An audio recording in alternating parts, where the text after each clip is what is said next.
Some embarrassing details of recent Maoist attack on Indian jawans have come out. The security forces that were ambushed by Maoist guerrillas in Chhattisgarh on Saturday were acting on what is now being viewed as faulty intelligence. They had received inputs about the presence of two of their top leaders, Madvi Hidma, the People's Liberation Guerrilla Army's Battalion No. 1 commander, and Sujatha, an associate in the Jagargunda-Jonaguda-Tarrem belt. It turned out to be a trap, sources now say. Up to 2,000 personnel from 6 camps were mobilized to intercept the two outlaws. This included those from the CRPF's specialised jungle warfare unit CoBRA, a unit of its Bastariya Battalion, and the District Reserve Guard. Hidma, in his early 30s, carries a cash reward of Rs 40 lakh and is a homegrown Maoist. He is suspected to be behind several such attacks, including the one on March 11th in Sukma, in which 25 CRPF personnel were killed in action, and the May 2013 one in Jeeram Valley, in which about 32 people, including top Chhattisgarh Congress leaders, were killed.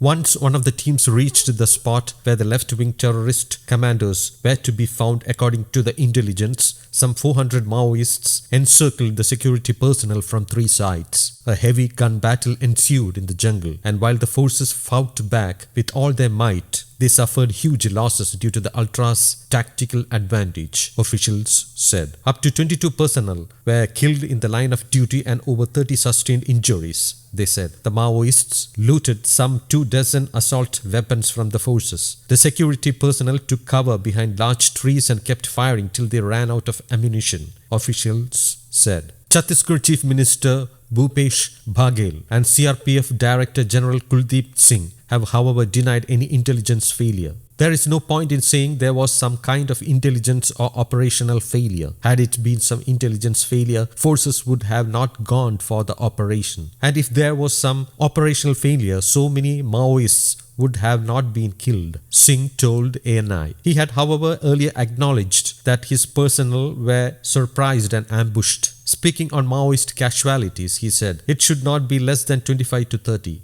3 tractors were used by the outlaws to carry the injured and dead from the site, he said. The chief of the anti-Naxal operations, Ashok Jueja, said the shootout lasted around 4 hours, beginning around 11:30 am. We have got to know that the Maoists used rocket launchers, hand grenades, and other sophisticated weapons, he said. Meanwhile, Union Home Minister Amit Shah will be visiting Jagdalpur to take part in the final rituals of the personnel killed in action, following which he will hold meetings with state leaders and officials, besides the injured in state capital Raipur. Baghel said anti-Maoist operations would continue in the state. Our people have laid down their lives in the fight against the Maoists. Our jawans have fought valiantly, he said. News Desk, Kaumudy, English.